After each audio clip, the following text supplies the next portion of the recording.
Oui, il y a une fierté parce que bien sûr on fait une carrière de haut niveau avant tout pour soi, mais on l'a fait aussi parce qu'on aime son sport et qu'on a envie de le promouvoir. En tout cas, moi, ça a toujours été mon cas. Je me suis beaucoup investi sur ce festival aussi pour permettre au biathlon d'avoir une visibilité en dehors des 4 mois d'hiver, avoir une visibilité en dehors des stations de ski, ce qui est parfois le problème des disciplines de ski.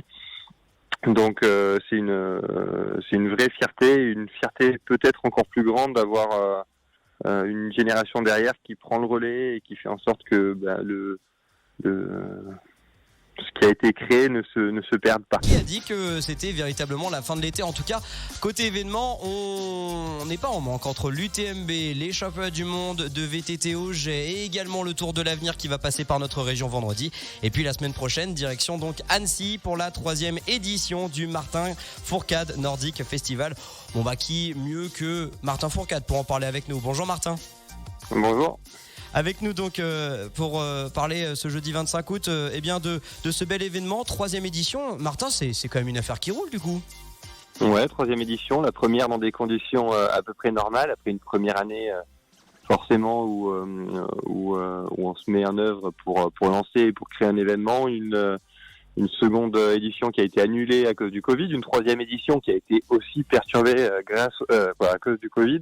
Enfin, une édition où les équipes ont pu préparer le festival sereinement avec un peu le bagage des 2 éditions précédentes. Donc on est super contents, tout se présente très bien. Donc il nous tarde la semaine prochaine déjà. Il nous tarde la rentrée contrairement à beaucoup. Ouais, c'est vrai que c'est un peu l'événement finalement français ski de la rentrée. En tout cas, ça c'est sûr pour le sport nordique et avec comme d'habitude, bien sûr dès le vendredi, l'ouverture du village. On aura bien sûr la soirée avec le concert de Cali. On en reparlera dans un second temps.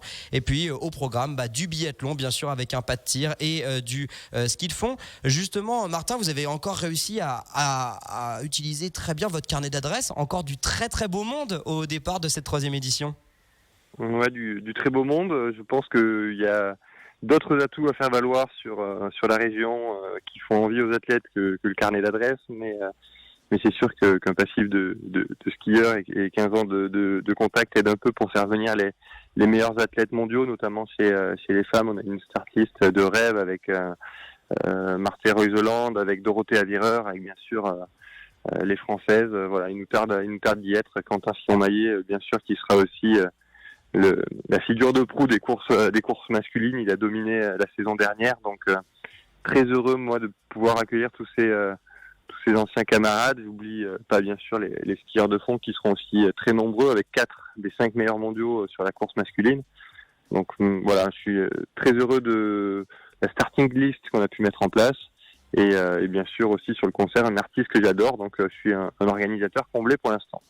Et on espère évidemment que ça se passera du mieux possible et surtout que la météo sera avec vous, en tout cas au niveau billetterie, ça c'est sûr. C'est toujours victime de son succès, bien sûr, le Martin Fourcade Nordic Festival. Je reviens vite fait sur l'aspect sportif, Martin. C'est quoi l'intérêt justement pour les athlètes de venir en dehors évidemment de promotionner votre nouveau lieu de vie, parce que maintenant vous êtes du côté d'Annecy, le cadre qui est sublime sur le papier, mais on peut pas vraiment dire que le tracé soit très exigeant entre guillemets. Alors contrairement aux idées reçues, un tracé qui paraît facile n'est pas forcément un tracé facile, parce que sur un tracé plat, il y a très peu de zones de récupération, donc on est en prise avec l'effort tout le temps. Si je vous donne l'exemple, sur une course de vélo, si on vous demande de faire 1 kilomètre à plat, ça sera pas forcément plus facile que de faire 500 mètres en bosse, 500 mètres en descente. Donc déjà c'est assez exigeant.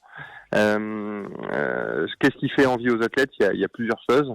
La première, je crois, c'est en tout cas moi ce qui m'a motivé à créer ce festival en tant qu'athlète en 2019, c'est de vivre des émotions qui sont quand même assez incroyables en dehors de la saison sportive.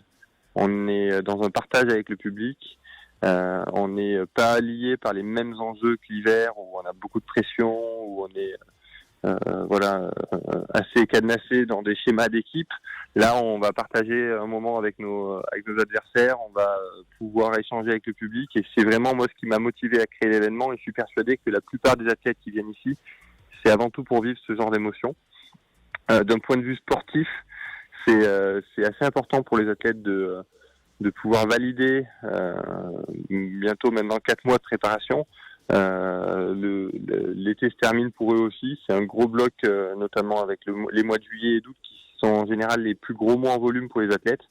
Donc venir valider les choix qui ont été faits d'un point de vue technique, d'un point de vue de charge d'entraînement, je crois que c'est aussi super important pour eux de retrouver l'effort, le tir en compétition.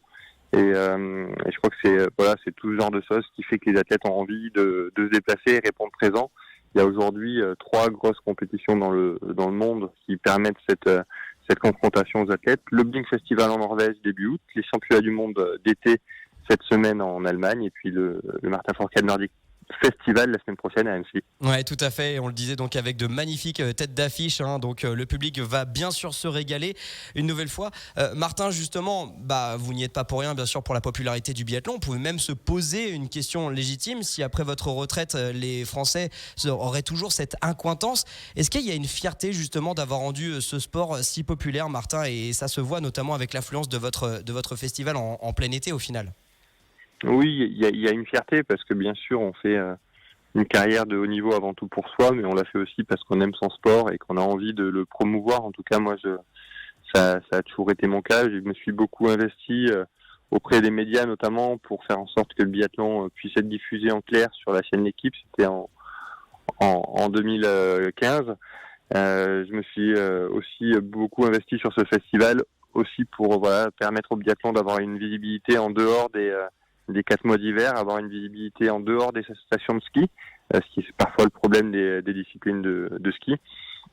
Donc c'est une vraie fierté, une fierté peut-être encore plus grande d'avoir une génération derrière qui prend le relais et qui fait en sorte que ce qui a été créé ne se perde pas. Ah ça c'est sûr, avec notamment un Quentin Fillon-Maillet en or et en feu, notamment durant ces dernières Olympiades et bien sûr pour cette Coupe du Monde. Je voulais juste rebondir sur quelque chose, Martin, la boucle est bouclée parce que votre événement est même aussi lui-même diffusé maintenant en clair sur L'Équipe, toujours aux côtés évidemment d'Anne-Sophie Bernardi et puis Alexis Boeuf.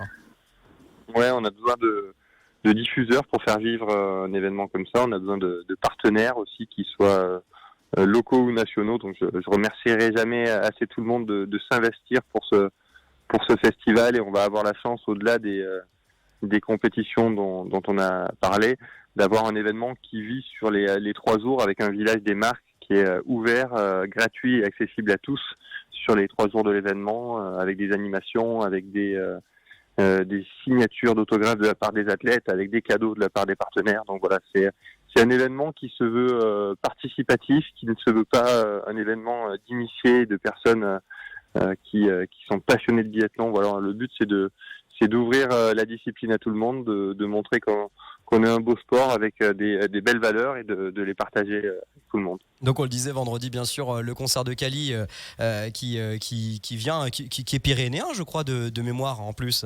Il vient de chez vous. Voilà, on vient du même endroit, donc c'est sûr que le carnet d'adresse joue aussi un petit peu sur le côté musical, avec un concert de Cali vendredi soir à 18h sur peut-être la plus belle scène du monde, sur le Paquier face au lac. Et un artiste que j'adore, qui a bien sûr bercé mon adolescence avec ses titres, mais qui, au-delà de ça, pour avoir eu la chance de le voir presque une dizaine de fois en concert. Ah oui, quand même. Ouais, quand même.